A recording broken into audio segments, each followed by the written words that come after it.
the Sony FX3. Is a 4-year-old camera still the best camera to buy in 2025? Yes, the Sony FX3 is hands down the best piece of gear I've invested in. And since Sony hasn't made an FX3 Mark II, let me convince you to buy an FX3 in 2025. Now, there are plenty of videos out there talking about the specs and why you should buy the FX3. So let me talk about some other less talked about features that really convinced me to buy this camera. The first feature is 120 FPS with sound. Now, for a lot of you Sony users, this might not sound, incredible, but for people who have transitioned from other brands, know that the only way to sometimes shoot 120 FPS is in S&Q. And with S&Q, you don't actually get sound. You're not always going to use the natural sound when you're shooting 120 or when you're shooting B-roll, but sometimes it picks up, crowd noise or a goal or something that you want to be able to, throw into the edit if you EQ it, etc. So having that tool there is better than not having it. For example, the FX3's bigger brother, the FX6, to shoot 120, you have to shoot in S&Q mode. If I were to try and shoot a game and I really wanted that buttery smooth slow motion, I would have to shoot in S&Q and not get the natural sound to help build the soundstage when you're going into post. The second feature is the fan. I've used this camera in 100-degree heat, shooting 4K 120 for 40 plus minutes, and that was the only time it ever overheated. And that was because I hadn't set the fan to be as aggressive as it should. And especially with how much technology is packed in today's cameras, ensuring that the camera will continuously record, especially if you're doing long interviews, shooting a whole day, shooting weddings, etc.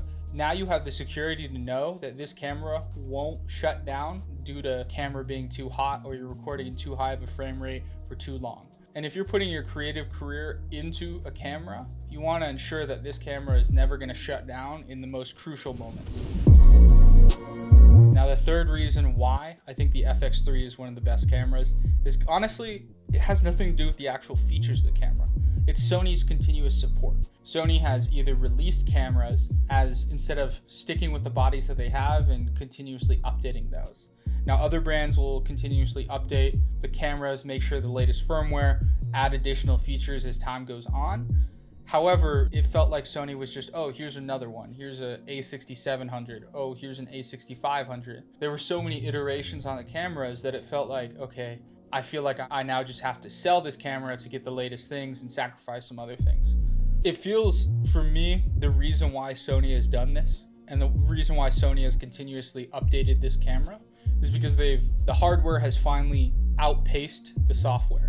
What that means to me is that the software was always kind of, ahead of the game when it came to the hardware a couple of years ago. But when they finally got to a point where the hardware is so good that people are sticking with cameras for, 4 or 5 plus years now, and they're not upgrading those cameras, Sony was investing and continuously investing in the software and supporting those creators and supporting those creatives who've held those cameras. With the fix in the color science, with the new menus, with the shutter angle, etc. Sony's continuous support for the FX3 has made me not regret purchasing it. And the last aspect of the FX3 for why I think you should purchase it in 2025 is really the adaptability of this camera. The FX3 sits in a perfect medium. For example, the file types are big enough where you get a lot of data for color science, for quality, and yet I'm not, purchasing 6 or 7 different hard drives to make room for all the footage that I'm shooting. For me as a solo creative, having a camera that allows you to, shoot a bunch, but also give you high quality data within that is super important. Now, this is super, super simple, but the media type, the MP4s, are readable in Finder, and they're easily previewed when you're watching them through on your Mac. With MXF files from the FX6, you have to read them through other programs to be able to preview them. And especially if you're just trying to, quickly turn around a video immediately after and you're trying to figure out which clip is which, sometimes it's helpful to look straight through Finder so you can label that clip going into your post-production workflow. One of the biggest hangups for the FX3 when it first started out was the media type. Now, the A7S III was really the first camera on the FX6 and the FX3 to really start adapting and using the CFExpress Type A media. and Sony was the only maker of that media in the beginning. Now with Angelbird and Lexar coming into the fold, there's a lot more affordable SD cards at any price range. You know, speaking more about the adaptability, this camera itself is super flexible. You can build it out into a full-on cinema rig, you can put it on a gimbal, you can put it as a crash cam.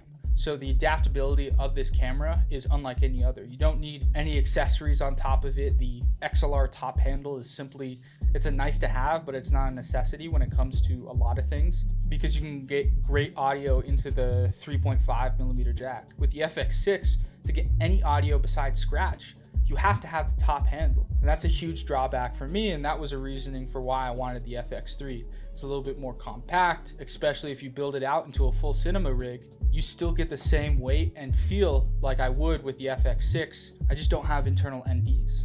And for me, I've always rocked with an ND filter. My personal use case, I've seen so many other creatives use this camera in so many different ways. Traditionally just being held like a regular DSLR, as well as being used as a crash cam, being used as a webcam. There's so many different ways that you can use this camera that it makes it so adaptable in any situation. And that's why I think it's such a great investment, because no matter where you are at in your filmmaking career, if you already have your full A-cam cinema rig, if you get this camera as a B-cam, you won't be disappointed. And being able to use this as a B-cam, a crash cam, and still relying on that is incredible. And that's what makes this camera really special.